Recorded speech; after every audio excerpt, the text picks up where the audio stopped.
mu gihe hari kubura igihe gito ngo habashe kuba hasinywa amahoro muri kiriya gihugu cya Kongo ndetse n'intambara ziri kubera muri kiriya gihugu cya Kongo zibashe kuba zahagarara cyangwa se zarangira. M23 yo ikomeje kugera mu by'ukuri igaragaza imbaraga zikomeye cyane zo kuba yafata iriya ntara ya Uvira muri kiriya gihugu cya Kongo, nubwo biri kugenda nyine bigaragara mu by'ukuri ko ishaka kuba yafata iriya ntara ya Uvira muri kiriya gihugu cya Kongo. Ni ibintu biri kugenda bifata intera cyangwa se n'intambara iri kugenda iva ku cyiciro kimwe igenda ku kindi cyiciro. Mu by'ukuri bigaragara ko ingabo za Basenzi nazo ziteguye kuba zarwana kugira ngo M23 idafata kariya gace cyangwa se iriya ntara ya Uvira, by'umwihariko iri muri kiriya gihugu nyine cya Kongo. Mu by'ukuri nubwo kugeza kuri ubu urugamba ruri kugenda rugaragara ko ruri kugenda nyine ruva ku cyiciro kimwe rujya ku kindi cyiciro, mu by'ukuri n'ingabo z'Abarundi nazo zikaba zamaje kwinjira muri iyi ntambara ndetse ziri kugenda gufasha ingabo za Wazirendo cyangwa se ingabo za Kongo nyine muri kiriya gihugu abo urugamba ruri kugenda rurebera cyangwa se aho M23 iri kubashaka kuba yafata iriya ntara ya Uvira muri Kongo. Ni ibintu biri kugenda bigaragaza ndetse bigenda bifata intera igiye itandukanye cyangwa se indi sura ugereranyije n'ukuntu intambara isanzwe imeze. Ni igihe cyari kimaze igihe kirekire ndetse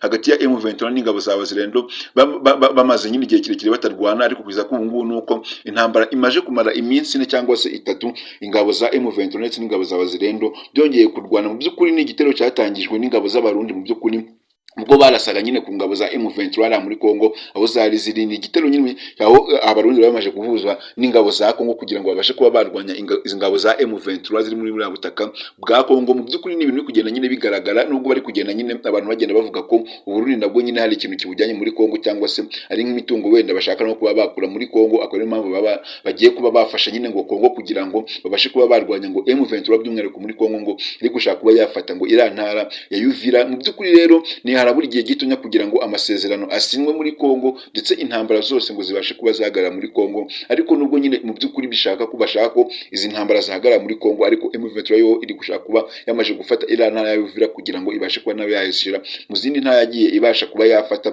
kugira ngo byose nyine ibintu by'umwihariko nyine bibashe kugenda neza. Ishaka ko yafata iyi ntara ngo ya Uvira kugira ngo nayo ibashe kuba yayishyiramo, nubwo nyine biri kugenda bigorana kugeza kuri ubu. Nuko rero impunzi ziri kugenda nyine zihunga cyangwa se ziva muri kariya gace nyine ka Kongo aho intambara iri kubera.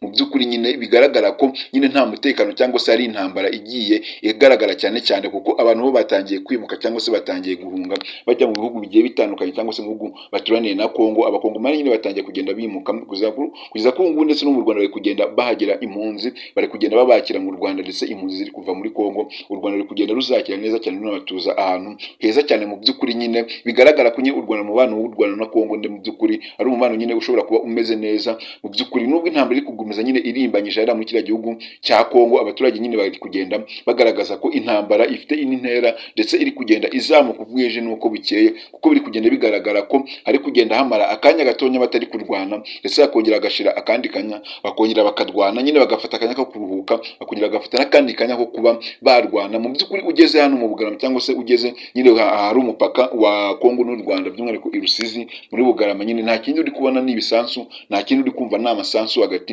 y'ingabo za M23 ndetse n'ingabo za Wazirendo, kugeza ko ubu zamaje kwifatikanya n'ingabo z'Abarundi kugira ngo babashe kuba barwanya izi ngabo za M23 ziri ku butaka bwa Kongo zishaka gufata iriya ntara ya Uvira. By'umwihariko ngira ngo murabizi ko intambara imaze igihe kirekire itaba hagati ya M23 ndetse n'ingabo za Wazirendo. Mu by'ukuri nyine ubona ko urugamba rwongeye gufata indi ntera cyangwa se indi sura, ndetse by'umwihariko nyine ubona ko ibintu biri kugenda bihindura isura uko bwije n'uko bukeye. Uri gutuza gato cyangwa se ukaryama akanya gato ukajya kumva igisasu ukumva kiraturitse, nubwo M23 iri kugenda bimwe na bimwe igenda bipfubiriza hejuru cyangwa se mu kirere. Mu by'ukuri nyine ni ibisansu uri kubona bifite imbaraga cyangwa se ubushobozi bwo kuba bwarimbura cyane abantu benshi cyane cyangwa se ahantu hanini cyane. Mu by'ukuri nubwo M23 iri kugenda ihaba neza cyane ikaba yabizimiriza mu kirere, n'intambara rero uri kubona ko iri kugenda ifata intera nk'uko nyine bigaragara by'umwihariko cyangwa se biri kugenda bivugwa n'abaturage cyangwa se nawe uko uyegenda ubyibonera. Ni ibintu nyine biri kugenda bigaragaza ko intambara iri kuba kandi ifite imbaraga zikomeye cyane ugereranyije n'izindi ntambara zose zagiye ziba,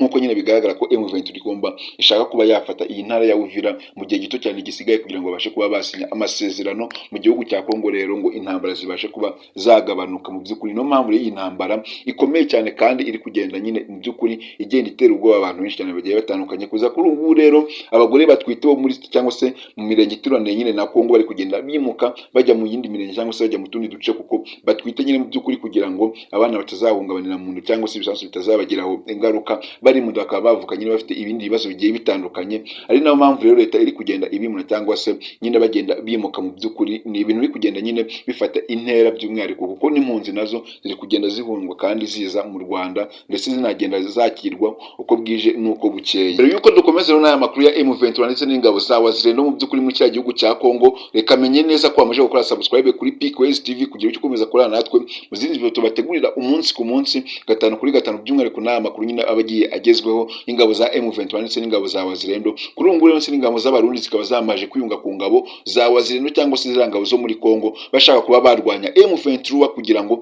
babashe kuba bayikora nyine muri kiriya gihugu cya Kongo. Nubwo uri kugenda bivugwa ko ngo abarundi nabo batajyanwe na kamwe muri kiriya gihugu cya Kongo, by'umwihariko ngo bishobora kuba bagiye kuba bareba kuba nabo babona ku bitungo muri kiriya gihugu cya Kongo kuko bari kugenda nyine bafasha kiranga gihugu cya Kongo cyangwa se ingabo za Kongo abo ziri kurwanira n'ingabo za M23. Ni urugamba nyine ubona ko rufite imbaraga cyane, rufite uburemere. Mu by'ukuri nyine ishusho yayo bigaragaza ko ari ibihugu nyine cyangwa se nyine bigaragaza ko nyine ari intambara ifite uburemere cyane cyane muri ku kigero cyo hejuru cyane cyane. Urebye n'ibisanzwe biri kugenda bituriswa cyangwa se biri kugenda bipfubwa mu hagati nyine y'urugamba, biri kugaragaza ko nyine intambara yoho nyine ifite ibiremere cyane cyane. Mu gihe ariko rero igihe gitonya kugira nyine ngo amasezerano abashe kuba yasinywa hagati yombi nyine kugira ngo izi ngamba zombi zibashe kuba zahagarara nyine cyangwa se iyi ntambara ihagarare mu kiriya gihugu cya Kongo nyine M23 igomba kuba yamaje gufata ngo intara ya Uvira kugira ngo byibuze ngo ibashe kuba yayishana ku zindi ntara yabashije kuba yabasha kuba yafata nyine. Ayo nama ko ari kuba ari kugenda ageraho gatanu kuri gatanu ndetse nyine ari kugenda atangazwa by'umwihariko hagati y'intambara ya M23 ndetse n'ingabo za Wazirendo. Ndagushimiye ko twamenye kuva iyi video itangiye kugera irangiye, uri umuntu w'agaciro cyane.